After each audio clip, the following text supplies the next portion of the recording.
Well, good morning, fellow gardeners. I'm Kelly, aka K2, and this is K2 Garden Adventure, my channel dedicated to me building my dream gardens and urban farmstead here on the beautiful central coast of California.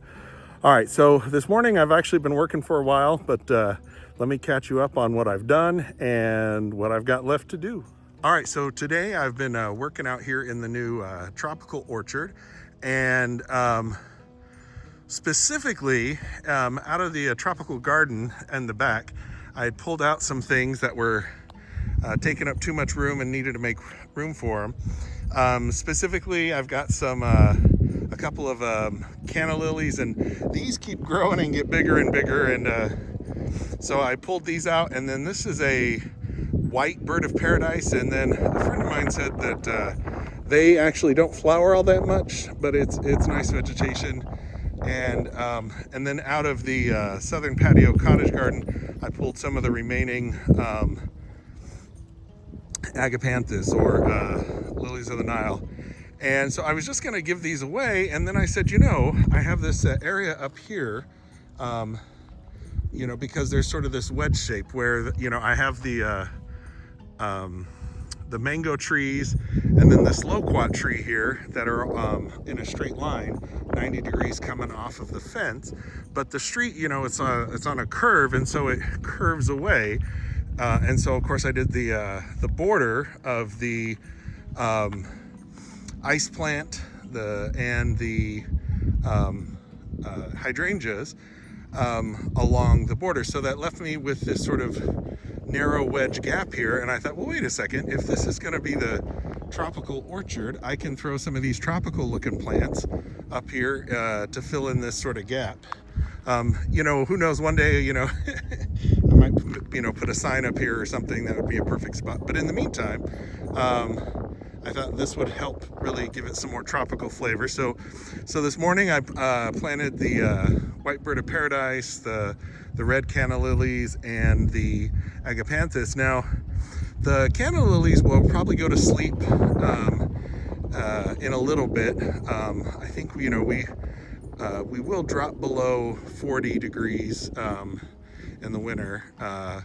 And so those will probably, go to sleep, and I'll cut those down. But the bird of paradise and the agapanthus should stay evergreen. And I think these are incredible storm proofs. These ones up here, if they're like the other smooth leaf hydrangeas I had, those will lose their leaves. But the ice plant will stay good up here. So we'll be able to keep some things looking nice up here. Now, the thing that I'm working on right now is I found some more of these white sun patiens, and those just look so good over there on the walkway going up. And I thought about getting a different color, but you can tell this this ice plant is this stunning pink purple, and so what I decided is like, well, let me get some more of those white sun patiens. And since the hydrangeas, there was there was a gap on the ice plant, right? So what I'm doing is putting the white sun patiens in between the two ice plants that had a blank spot where there wasn't a hydrangea in between them. So, and the sun patiens in this climate, they stay blooming year round for the most part, and so that should keep some nice white up here. And then over the next couple of years, hopefully, as those hydrangeas get better and bigger and more impressive, during the spring and summer and into fall, those will, get larger and become, really impressive looking along the border. At least that's the plan. Some of them are not looking so good, but it's really hard to know here. Like this one right here looks pretty just dead, but I don't know why it would be dead. It's got water, and it's in a gopher cage, so we'll have to see if it comes back in the spring. A lot of hydrangeas, they look very dead, and then they do come back.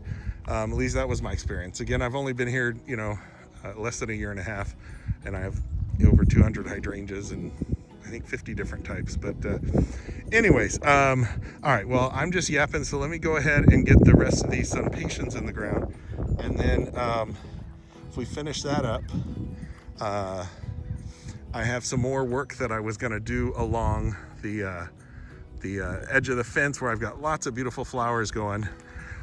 We actually had sort of a freak hailstorm here a few days ago.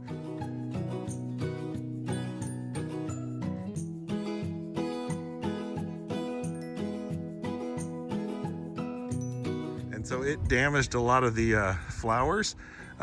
Weird to have a hailstorm in the middle of November, but you know, microclimate, you gotta roll with the punches. Anyways, all right, well, let me finish up these impatiens, and I'll show you what it looks like. Okay, so got most everything done up here. Swapped out 3 of these ice plants, the Wheel of Wonders, and completed the pattern up here of putting one of those on either side of the wine barrels that have the citrus and flowers in them.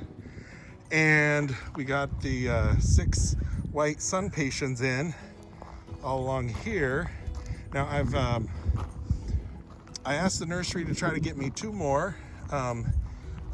If I can get those, I'm gonna squeeze one in down here just to, you know, keep the pattern going all the way into the point. It'll squeeze in there right between those little lime punch and this incredible storm cloud. The other 6 look really good. I just need to attach, get the drip set up, and then I'll reset the what you call it, it's the bark mulch. And then the other one would come right down here and be right here next to this the ice cream mango tree, but you know, centered between those 2 ice plants, to keep the pattern going and to have the border go for the whole thing. Then oh, we still got some baby mangoes. I lost about half of my little baby mangoes with the hailstorm.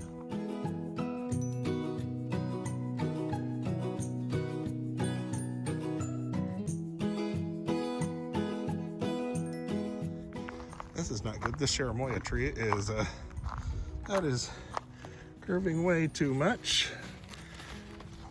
Oh boy. There we go. Probably have to do something a little more better on that. And I've got freaking gophers came back into this area. I had this area all cleared out for a little while, but you know. Anyway, so evidently they really love ice plant, which is how I lost so many of them. Anyways, I gotta see if I can't get some gopher hawks set up on these. But the old legacy ice plant, I had this big bunch growing up at the front, and then I had some of that legacy plant that was growing back here. So I moved all of this. This one is a light, really light pink color, like a pink ice. So I've got that coming back here.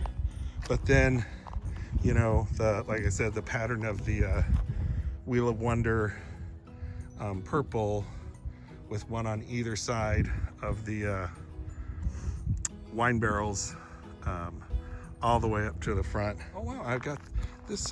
This is a Mexicola, is about to put out a whole bunch of flowers.